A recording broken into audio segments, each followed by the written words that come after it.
If you've ever felt bad about yourself or your life and wondered why you can't be the person that you'd like to be, why you struggle with issues, then you may find this video very interesting. Perhaps you've heard the term become the best version of yourself and not had any idea of what that means.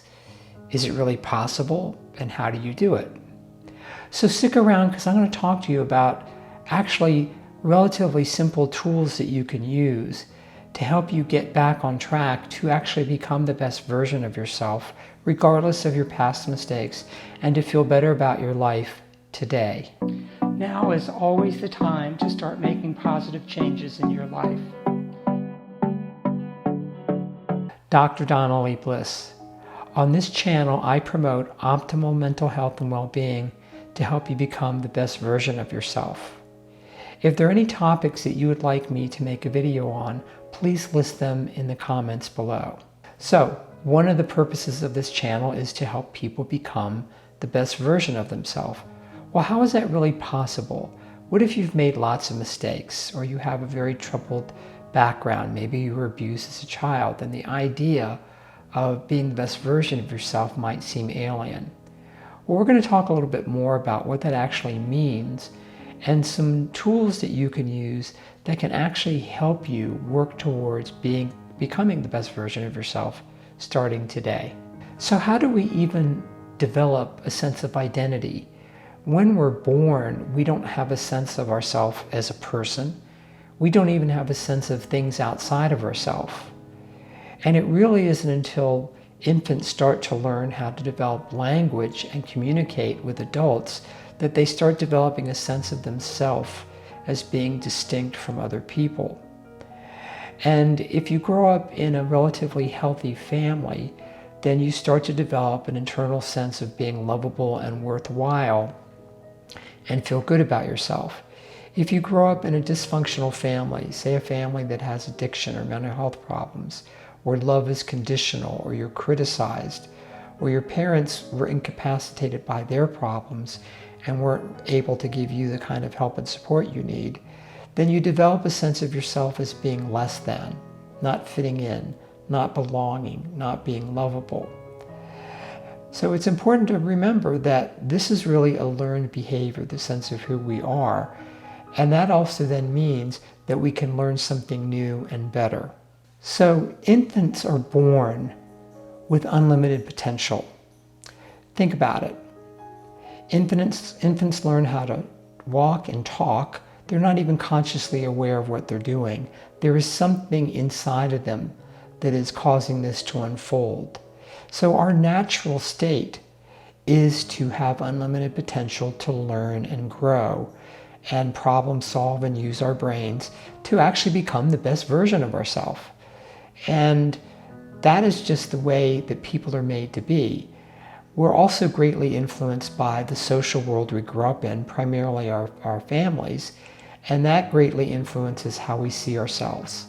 And if we see ourselves as less than, then we lose touch with that infinite potential we have. We start actually feeling that we can't do something. We make mistakes. We're afraid of being criticized. And so one of the ways to get back on track with how you're actually made to be in the world is through aspirations. And aspirations are like a North Star. It is a desired state of the kind of person we'd like to be. Now, the interesting thing about aspirations is that we can never really achieve them, but that's not the point.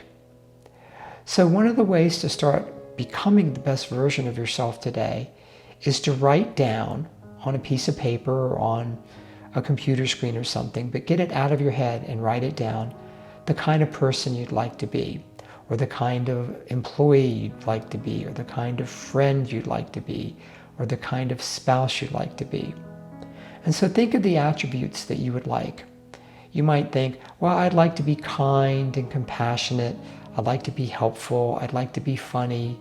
I'd like to make a difference in the world. Those are all perfectly fine attributes, and they are certainly in alignment with our unique potential. Or you might think, well, I'd like to be a loving wife. I'd like to be supportive of my husband. I'd like to be kind. I'd like to be assertive. I'd like to be helpful. So when you write down these characteristics, what happens is that something inside of you, which I think is just your unique potential, actually starts to align with that. So you don't have to figure out how to become what your aspirations are. You just need to put them out there. And then as you go about your life, start looking at the degree that you're in alignment with your aspirations. So for example, we're all fallible human beings. We make mistakes. Sometimes we can be judgmental, or we can criticize people, or we can be resentful. Clearly those characteristics aren't the best version of ourselves, but those are aspects of being a human being. So one of the things I tell clients that I work with is, rather than judging yourself for making mistakes, instead you want to learn from them. And ask yourself, when I got into an argument with a coworker about some issue at work, was that argument in alignment with the kind of person I want to be at work? And usually the answer is no.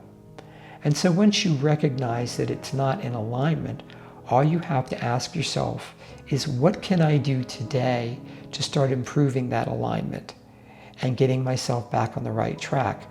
You will find that it is actually relatively simple to start naturally moving towards being that best version of yourself. It's kind of like when you drive a car. The width of a car is not wider than the width of a lane. So when you're driving a car, you're moving from side to side a little bit. And it really is only when you make a serious error in terms of being out of alignment, say you're not paying attention and you hit the rumble strips and you feel jolted. Well, that's feedback that says you've drifted too far right, so you take corrective action. Or maybe you drive too close to the line to the next lane and somebody honks their horn at you, and that jolts you into awareness, so you've gotten feedback that you've crossed out of alignment. So the whole idea of alignment is there's a range we work within, because we can never be perfect. And so in this way, when you start to identify that you're out of alignment, you naturally will start to work towards being in alignment. And that's what's really so powerful about becoming the best version of yourself. You don't really have to try to do that. You just need to be able to aspire for that, to want that for you, and then to see how, based on your behaviors, whether you're in alignment with those characteristics or not. And when you are in alignment, of course, that validates feeling worthwhile and lovable, and it just adds more and more to being the best version of yourself. But if you find yourself out of alignment, then you note that and you just work at getting in better correction and better alignment with the kind of person you want to be. It's really quite amazing and powerful when we start to do that. So you may be dubious of what I'm saying. You may be thinking, well, Dr. Donna, that's fine, but I was sexually abused as a child, or I have an alcohol problem and I just feel like a terrible person and I feel like I'm damaged goods. And I can understand that. I work with lots of clients that have those self-limiting beliefs. And part of what I do with them is what I'm sharing with you now, is I help them start to focus on being the kind of person they'd like to be. What are their aspirations for themselves? And usually their first reaction is how they can't do it.